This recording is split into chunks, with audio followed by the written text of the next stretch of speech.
April 18th, 1944. 6:12 hours. The western edge of Hollandia Airfield, near Tanamera Bay, New Guinea. The morning air is wet enough to drink. It clings to your throat and turns every breath into something heavy, like you're inhaling the jungle itself. A thin fog crawls low across the pierced metal runway matting, and beyond it the palms stand like dark, silent witnesses. The kind that don't flinch when men die. A U.S. Army Air Forces Crew Chief Technical Sergeant Harold Hal Mercer is on his knees in the mud, shoulders hunched, hands black with grease. He's not looking at the sky, not yet. The kind you'd expect around a farm, except this isn't a farm, and this isn't fencing. This wire is piano wire tight. He pulls it through his gloved hands anyway. "Easy," he mutters, more to himself than anyone. His voice is almost drowned by the distant metallic clack of runway panels settling, and the low hum of a generator someone coaxed back to life after last night's rainstorm. Nearby, a corporal with a cigarette stub clenched between his lips watches the far tree line like it might move. It does. Not the trees, the air. A faint vibration enters the ground, first a soft tremor you feel through your knees before you hear anything. Then the sound arrives, a rising angry buzz that doesn't belong to insects. Engines. Someone shouts from the revetments, half warning, half disbelief. "Bandits!" Hal freezes with the wire looped over his palm. For a split second, the world becomes painfully simple. Wire, mud, runway, fog, and the sky about to open. He looks up. The first Japanese fighter breaks through the haze at low altitude, so low you can see the glint on its canopy and the red Hinomaru roundel flashing like a bruise. And a 6M0 coming in hard, nose down, hunting. A second follows, then a third, their prop wash shredding the fog into torn ribbons. They're not here to dogfight.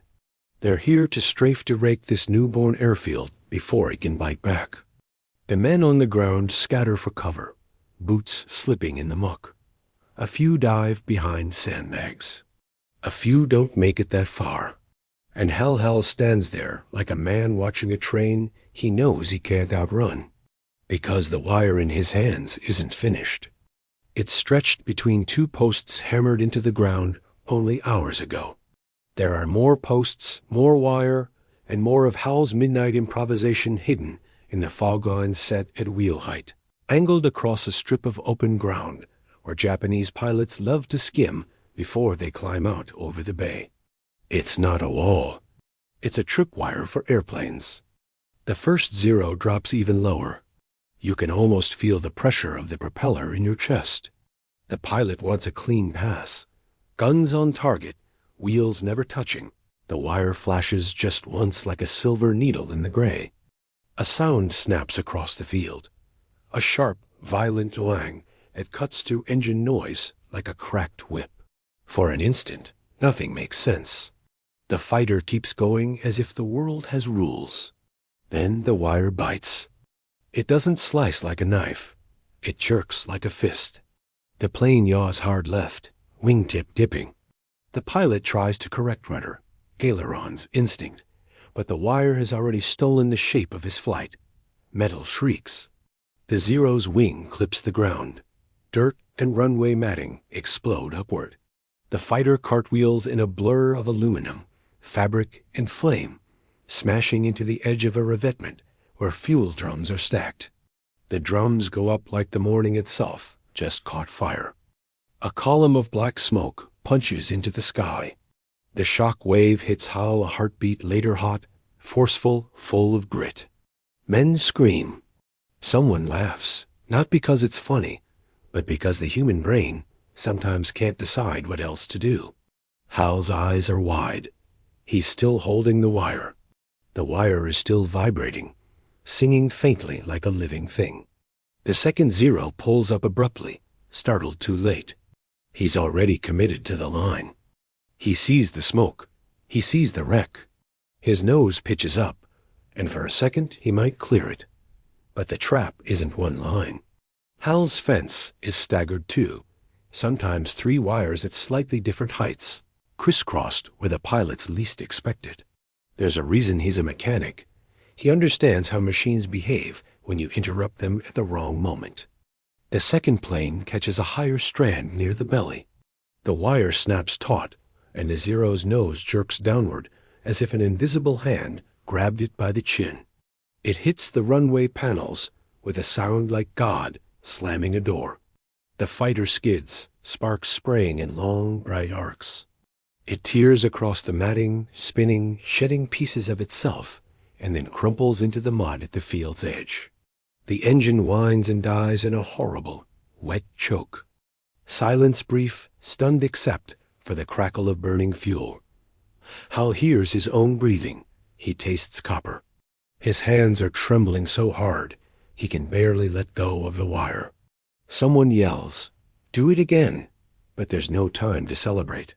They're adapting, swinging wider, climbing slightly, searching for angles where the wire won't reach. And in that moment, Hal understands the terrifying truth. His fence has worked twice, which means the enemy now knows there's a trick. Now they'll come back smarter. He looks down the line of posts, disappearing into fog. His improvisation is half finished, half a gamble, and it suddenly feels like he's standing beside a loaded weapon he doesn't fully understand. A jeep slides up, spraying mud. An officer jumps out, Captain Lew Harrigan, Engineering Section, his uniform damp, his eyes sharp with exhaustion. What the hell was that? Harrigan barks, then looks past Hal at the smoking wreckage. His voice drops a notch. "You did that?" Hal swallows. "Sir, the wire caught them." Harrigan stares at the vibrating strand, then back to the sky, where the remaining fighters loop like sharks, deciding whether to bite again. The captain's mind is already racing through possibilities. Materials, manpower, time, how to replicate this before the next pass. But Hal isn't thinking like an engineer. He's thinking like the man who will have to stand here and string the next line while bullets chew leaves into confetti. The Zeros turn back in. Their engines rise in pitch, a hard, predatory scream.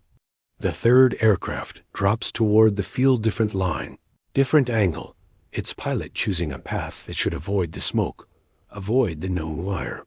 Hal watches the approach and realizes something else, something colder. This isn't just about defending an airfield. If they can make pilots fear the act of flying low, if they can make every runway, every captured strip of coral and mud and steel feel like it might hide an invisible noose, then the island-hopping war changes shape.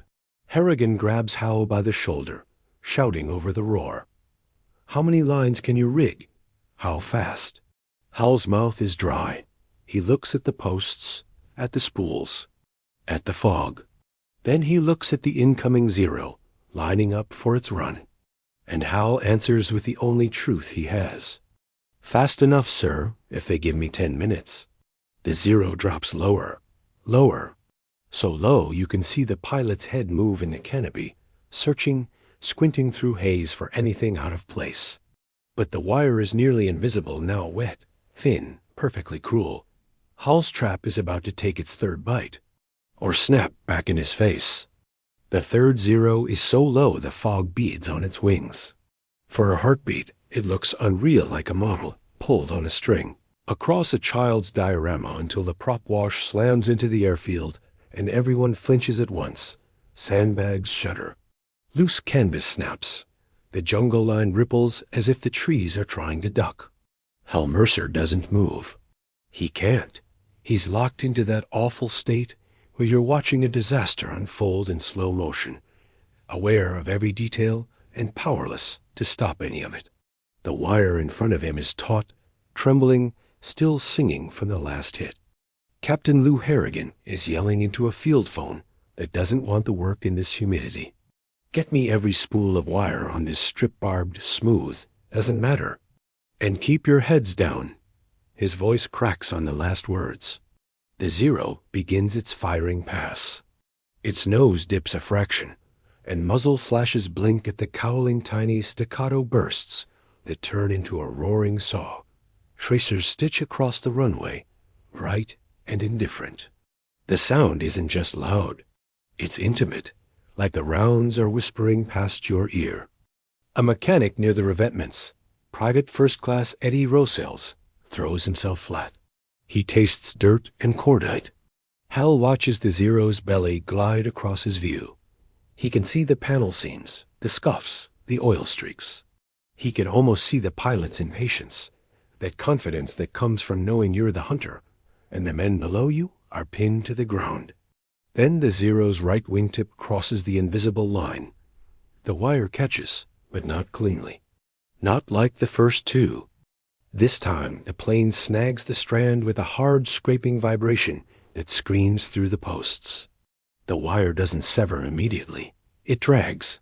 For a fraction of a second, the Zero is tethered to the earth by something thinner than a pencil, and the physics of it are obscene. The wing jerks. The aircraft rolls. The pilot reacts instantly, stick over, throttle up, trying to muscle the Zero out of the bite. You can almost feel the moment of panic inside the canopy, a split-second realization that the airfield itself has reached up and grabbed him. The wire finally parts with a gunshot crack. But it's done its job.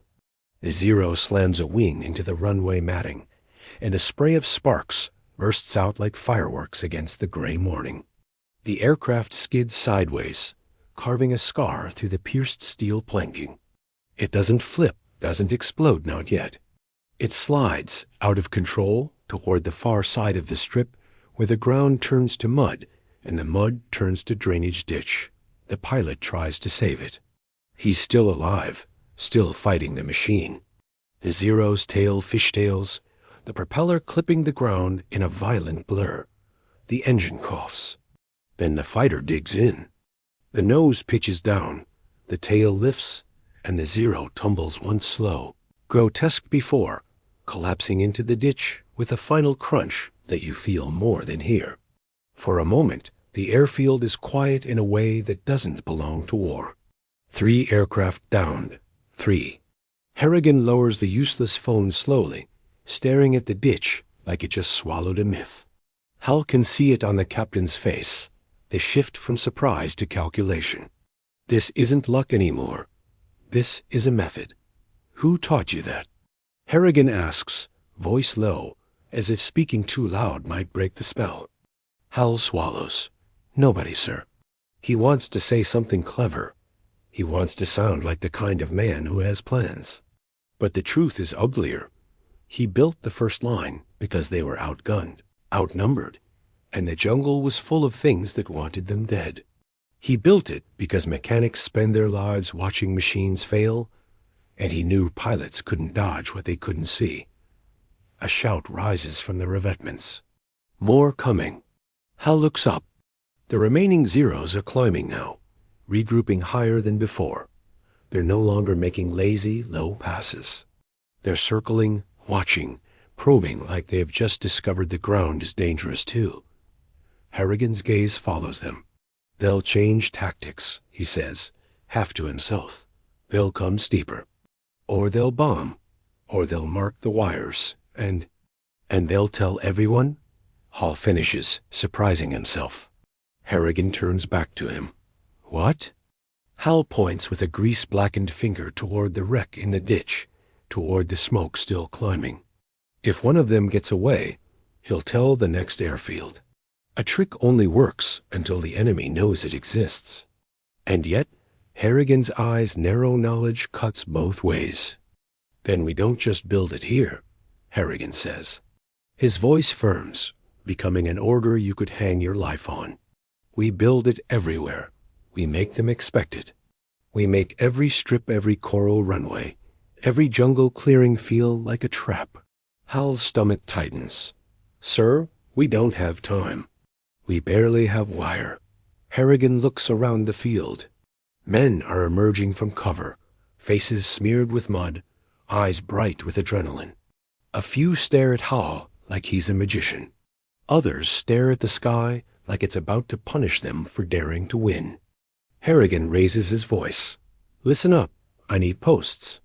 Scrap timber, rebar, tent stakes. The men hesitate, then move. A sergeant sprints to a supply pile, dragging out lengths of pipe. Another yanks stakes from unused tent lines. Someone tears down a section of perimeter barrier, meant to keep trucks from rolling too close to the runway. The airfield becomes a frantic workshop under threat of death. Hal feels it in his chest, the pivot from helplessness to purpose. He crouches again, hands working on instinct. He feeds wire through his palms, wraps it, pulls it tight. He can feel the bite of the steel, even through his gloves. He sets it lower here, higher there, staggering heights the way Harrigan will understand once he sees it. Not a single line a pilot can memorize, but a messy web of risk. A few yards away, PFC Rosales crawls over, eyes wide. You really think this works again? Hal doesn't look up. It works until it doesn't. Rosales tries to laugh and fails. That's comforting. Hal finally glances at him. You want comforting, Rosales? Go home. This is New Guinea. Rosales nods, swallowing hard, and starts hammering stakes with a rock because hammers are scarce and time is scarcer. The fog thins as the sun rises. That's bad. Fog hides the wire. Sunlight can flash on it, betray it. Hal wipes his forehead with a dirty sleeve and looks at the wires they've strung so far. They're not pretty. They're not uniform. They're the opposite of Army regulations. They are also, at this moment, the most terrifying thing on the airfield. Harrigan returns, breathless, with a map board under his arm. He drops to a knee beside Hal, pointing to the strip's approaches. We need it here and here, he says, tapping, where they line up for the strafe. He thinks of American pilots coming in hot, wheels down, tired, maybe shot up. He imagines them catching a wire the way the Zero did. His mouth goes dry. We can mark safe lanes, Hal says, but we can't make it foolproof. Harrigan's expression hardens. War isn't foolproof. Hal hates him for being right. A distant rumble rolls across the bay bigger engines now, deeper. Not the angry buzz of fighters. Bombers? Hal stands, squinting toward the horizon.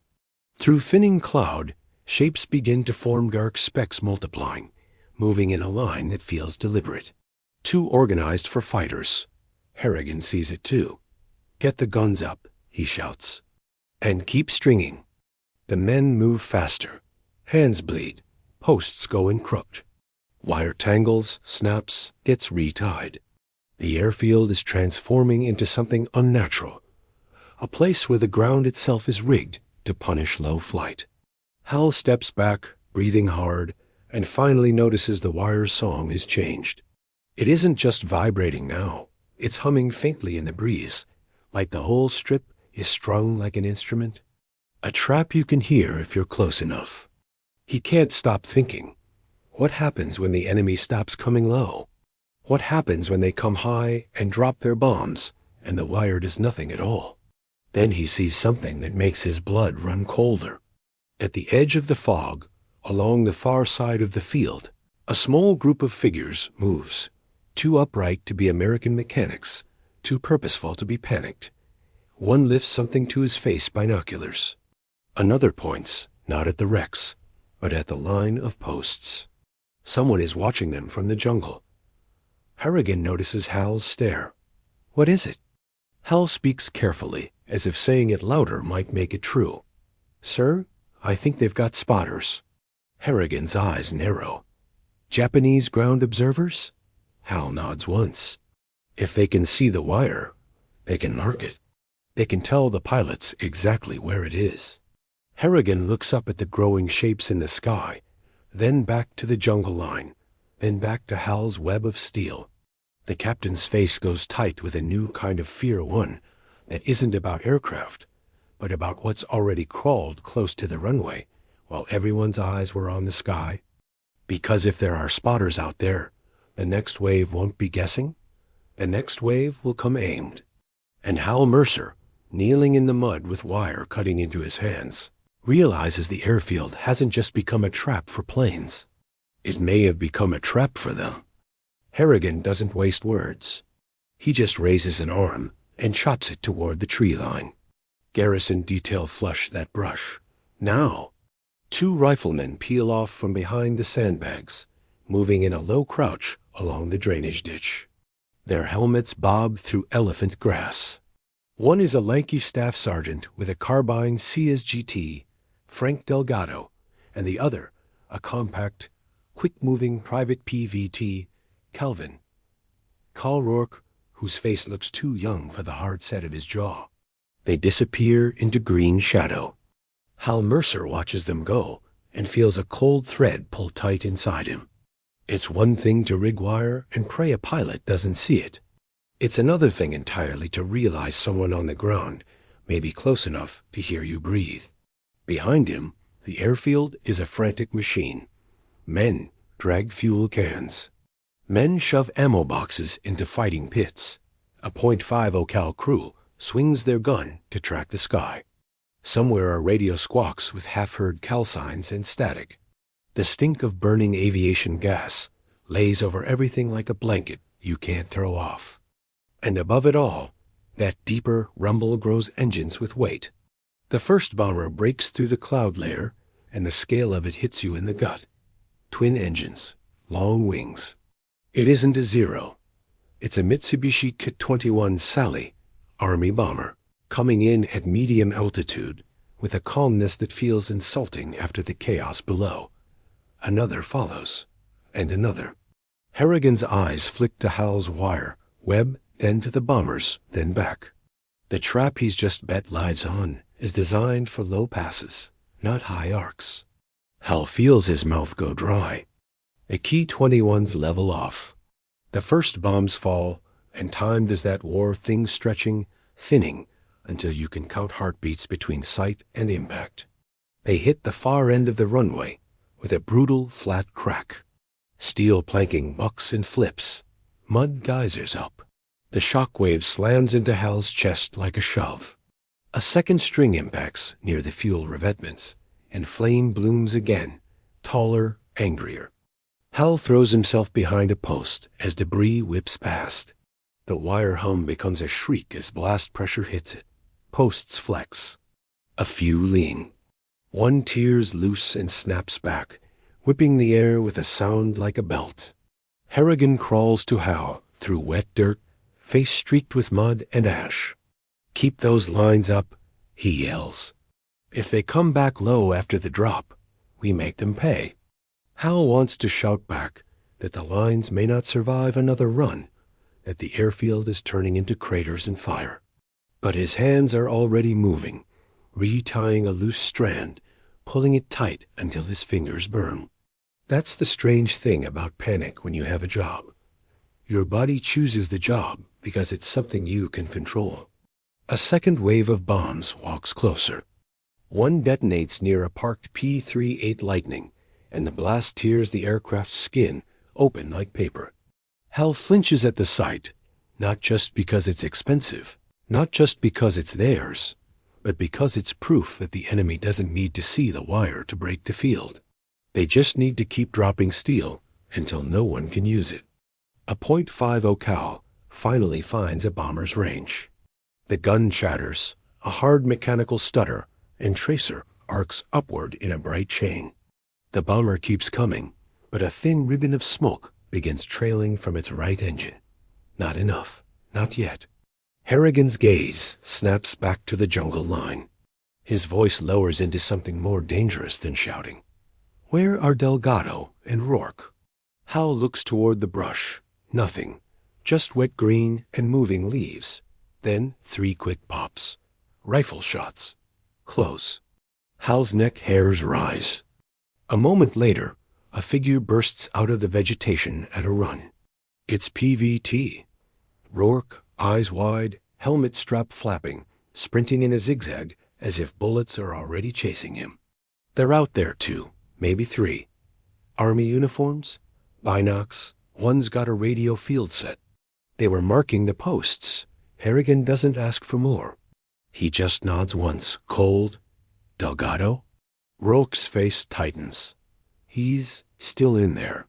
He told me to run it in. Smoke and grenades. push them back from the perimeter. I want that radio smashed. Hal watches Harrigan issue the orders and feels the airfield shift again. The enemy isn't only in the sky. They're in the trees. They're in the math of the next attack. Because if the spotters transmit what they've seen wire heights, post spacing, safe angles, the next fighter wave won't stumble into the fence like the first ones did. They'll adjust. They'll either come above it, or they'll come with a plan to use it against the Americans. That thought hits Hal like a second blast.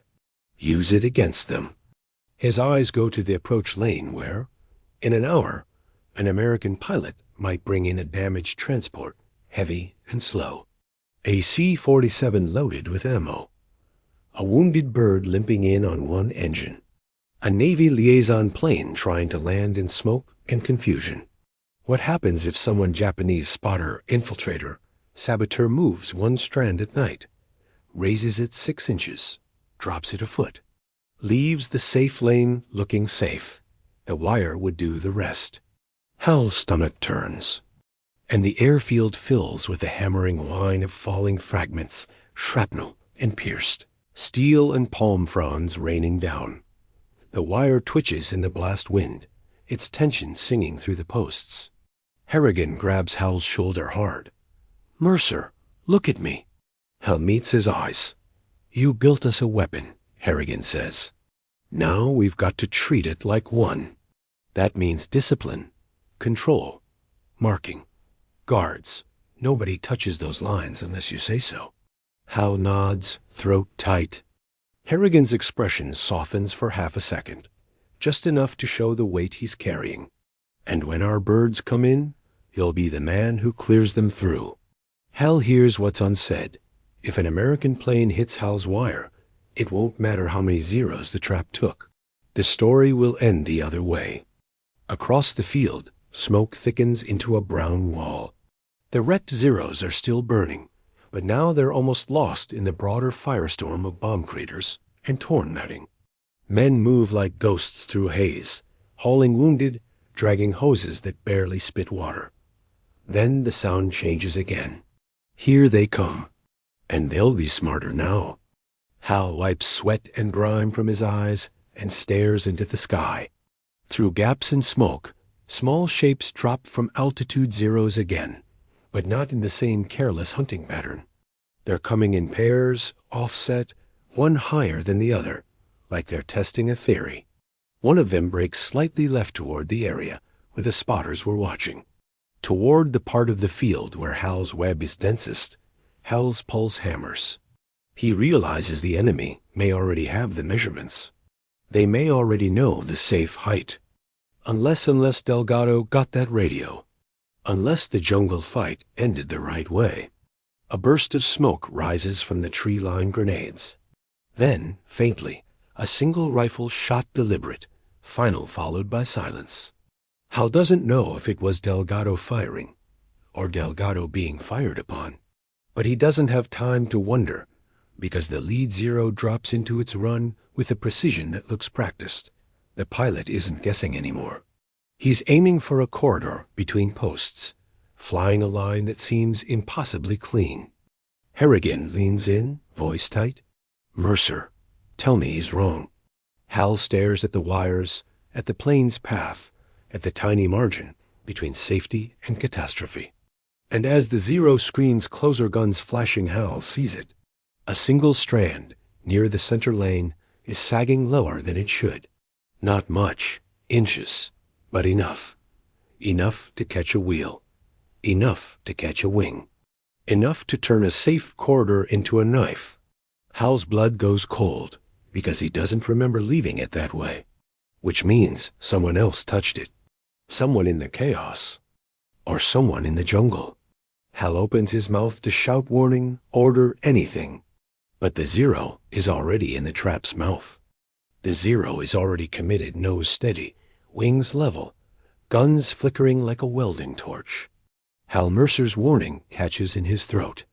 If he shouts, if he spooks the pilot into a twitch, the fighter could jink into the very wires he's trying to avoid, or spray the line of mechanics scrambling below. If he says nothing, The sagging strand will decide the outcome for him. You can almost feel the dilemma, like a wrench tightening around the ribs. Captain Lew Harrigan sees Hal's face and knows. What? He snaps. Hal points, barely able to form the words. That center strand, sir, it's low. I didn't. The zero crosses the first set of posts. For a split second, it looks like the pilot has it right. He's flying the corridor clean, skimming above the lowest wire, beneath the higher stagger. Smart. Measured. Not the reckless hunting pass from earlier. Then the sagging strand lifts in the prop wash, rising just enough to meet the aircraft where it's most vulnerable.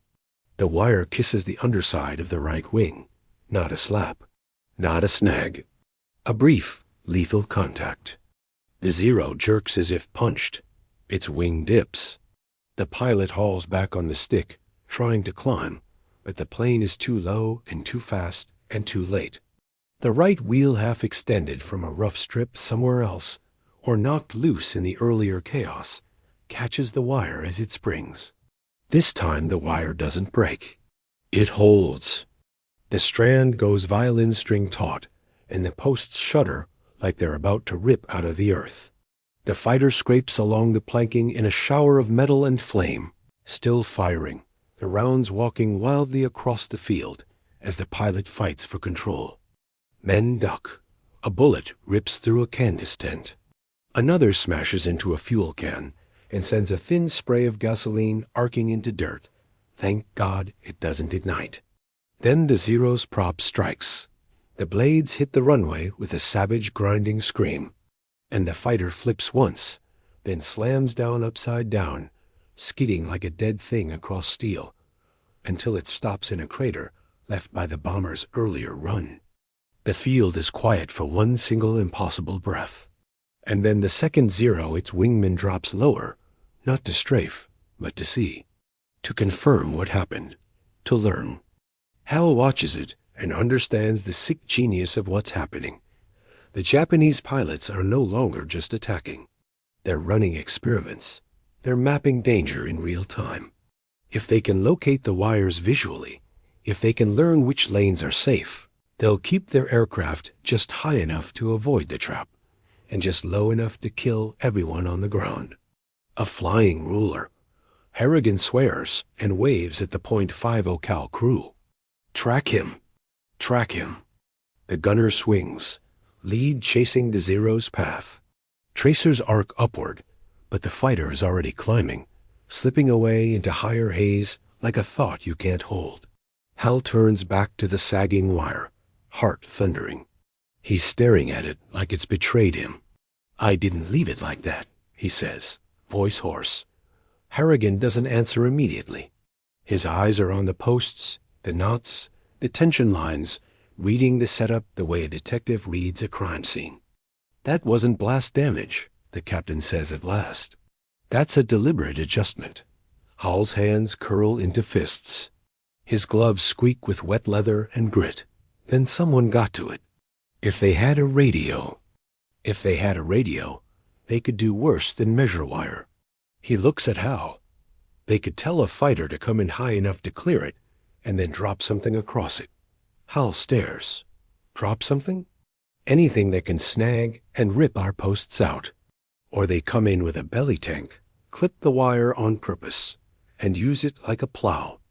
The image lands heavy, the fence not as a hidden knife, but as a handle the enemy can grab. A shout rises from the perimeter. Delgado! We got Delgado! 2 men stagger out of the vegetation, carrying SSGT, Frank Delgado between them. His uniform is shredded with thorns and damp with blood.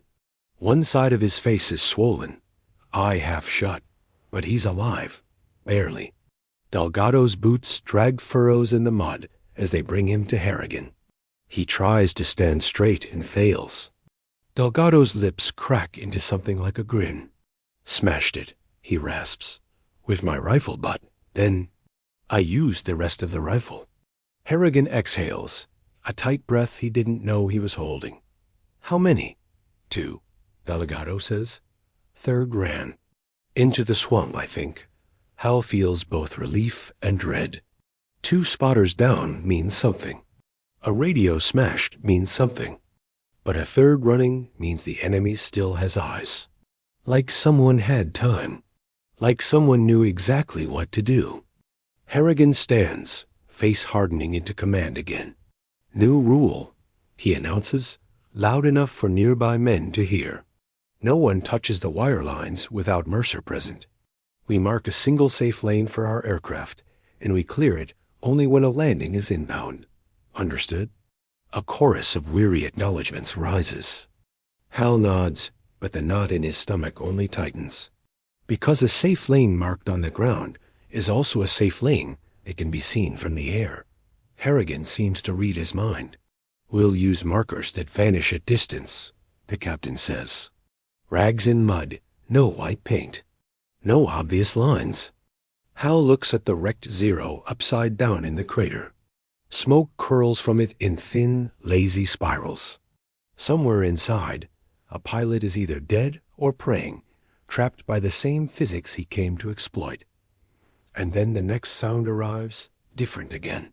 Not the buzz of fighters, not the rumble of bombers. A heavy, slow pulse. Rotors? No, too early for that. This is transport. Multi-engine. American. Hal whips around toward the far end of the strip and sees it. A C-47 silhouette limping in through smoke, low and cautious, landing lights flickering faintly in haze. It's coming in hot, probably carrying ammo, med supplies, maybe a field surgeon they desperately need. It's lining up on the runway.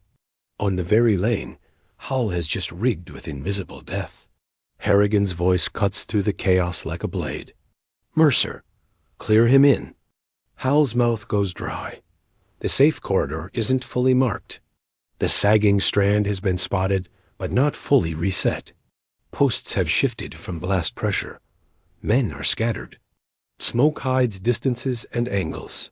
And the C-47 is descending now, committed to landing big, heavy, unforgiving. Hal grabs his wire cutters and runs. Each step feels like gambling with someone else's life. Because if he misjudges by inches, if one strand is still low, then the next aircraft defense traps won't be Japanese. It will be American. Hal Mercer runs straight into the wind of the landing. It's not really wind. It's the air being shoved aside by a wounded transport coming down heavy. Its engines thundering with that deep, workhorse rhythm that feels almost friendly compared to the shriek of fighters. Almost. The C-47 is close enough now that Hal can see its open side window and a crew chief leaning out, helmeted head swiveling, trying to read smoke and crater ground like a map. The runway is no longer a runway. It's a patched scar, pierced steel planking buckled by bombs, mud swallowing the edges, and worst of all, Hal's wire lines stretched across the approaches like invisible teeth. Captain Lew Harrigan is waving both arms from near a sandbagged position, screaming into the air, but no pilot can hear him over engines and distance. The transport's wheels are down, committed. It's coming. Hal skids to his knees near the safe corridor he and Harrigan just established. The sagging strand is right where he feared low, almost lazy, lifted and dropped by the turbulence like it's breathing. He yanks out his wire cutters. His hands shake so badly the metal jaws chatter against the strand before he finds purchase. He squeezes. The wire resists like it's alive. A fence line under tension isn't just material, it's stored violence. If he cuts it wrong, the free end can whip back and slice skin, eyes, throats. Hal has seen a cable take a man's fingers off on a civilian job back in Ohio. Out here, there are no ambulances waiting, no clean bandages, no second chances. The C-47 drops lower. You can almost feel its shadow sliding over the smoke. Hal squeezes harder. The strand snaps with a sharp, spiteful crack and whips away, slashing the air inches from his face. He flinches back, mud spraying up his sleeves. The freed wire lashes a post, then goes slack, writhing on the ground like something killed, but not yet still. One strand down, but one strand isn't the whole trap. Hal crawls forward, eyes scanning. Another line higher crosses the corridor at an angle. It wasn't supposed to. A post must have shifted in the bombing, pulling tension out of alignment. That's all it takes. War doesn't need sabotage. It only needs chaos. He reaches for it, cutters ready, and then his mind flashes a picture so vivid it almost stops his heart. The C-47's tire catching the line, the aircraft yawing, the wing digging in, the transport rolling into a fuel dump, a fireball swallowing the entire strip. He doesn't let himself see the rest. He cuts. Snap another crack, another whip. The wire stings his forearm through the wet cloth and glove. A hot line of pain, but he doesn't look. He just crawls again, scanning again, cutting again. Harrigan is sprinting toward him now, yelling orders to men who are too busy not dying to understand them. Clear the lane. Clear it now. Two mechanics rush in behind Hal, dragging the cut wires to the side, pinning them with rocks, tent stakes, anything heavy. PFC Eddie Rosales is one of them, face pale under grime, eyes huge. "Jesus, Sarge," Rosales breathes. "You sure this is enough?" Hal doesn't answer. He can't spare the air. The C-47 is on short final. Its tires are seconds from touching. And above the engines, another sound begins to creep in from the east a thin, rising buzz like a saw working its way into wood. Zeros. Harrigan hears it too. His head snaps up. His face tightens. He looks at the transport, then at the sky, then back at Hal and Rosales in the mud. The captain makes a decision that belongs to the kind of war no one writes in recruiting posters. "Get that bird down," he growls. If fighters hit the strip while it's still in the air, should never make it.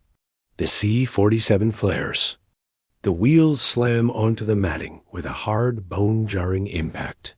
For a breathless moment, it works.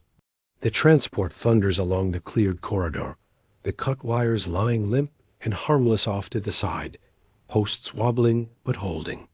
Hal scrambles to his feet, mud dragging at his boots, and watches the C-47 roll past him close enough to see the rivets and the streaks of oil and the exhausted eyes of the pilot behind the windshield.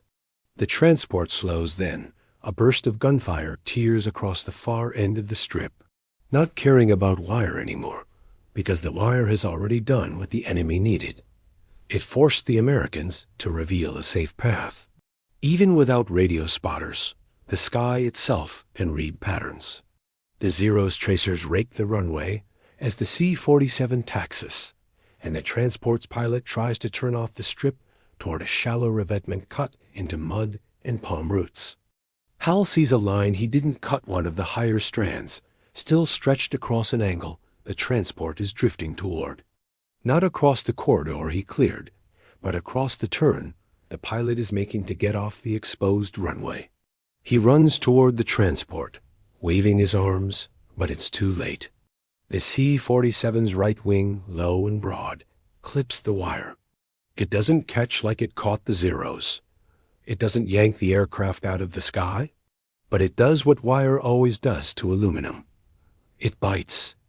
The strand slices into the wing skin and pulls taut for a fraction of a second, ripping a long, ugly seam. The Zero makes another pass, and this time the tracer line walks right through that mist. The transport erupts. Not all at once, first a flash, then a rushing bloom of fire that rolls along the wing like liquid sun, then a deep, hungry roar as the fuel catches and the flames climb.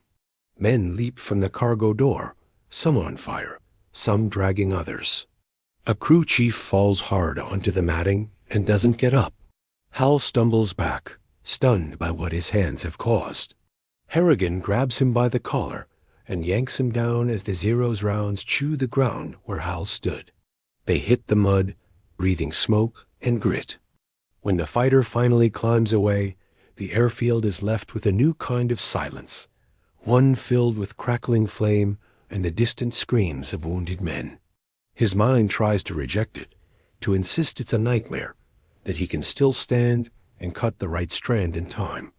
But the fire is real, and the wire his wire hangs slack from a post, glistening wet in heat shimmer, as if it's pleased. Harrigan stands beside him, face gray with exhaustion and something like grief. For a long moment he says nothing.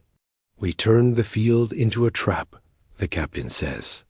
"And traps don't care who steps in them." Hal's throat works. "Sir, Harrigan lifts a hand. Not to forgive, not to accuse. Just to stop the words before they become a lie. "Listen," Harrigan continues, voice rough. "What you did saved lives today. It also cost lives today. That's this war. The question is what we do with it now." Hal stares at the burning C-47, then at the black smoke smearing the sky, and finally at the wire lines still standing across the approaches, crooked, ugly, lethal. He understands, with a mechanic's clarity, that the weapon must evolve, or it will keep killing the wrong people. Defense can't be permanent. It can't be static. It has to be something they can raise and lower, open and close something, controlled, guarded, disciplined like a gun. A trap with a safety. Harrigan seems to read the thought. "We'll rig it like a gate," the captain says. "Quick release, marked, guarded. Every landing cleared by you, or nobody. And at night no wire stays up unless we're under attack." Hal nods barely. The airfield is still burning. The island war still grinds forward. Somewhere out there, Japanese pilots are climbing away with a new story. Not just that Americans have guns, but that Americans have invisible teeth at the edge of their runways.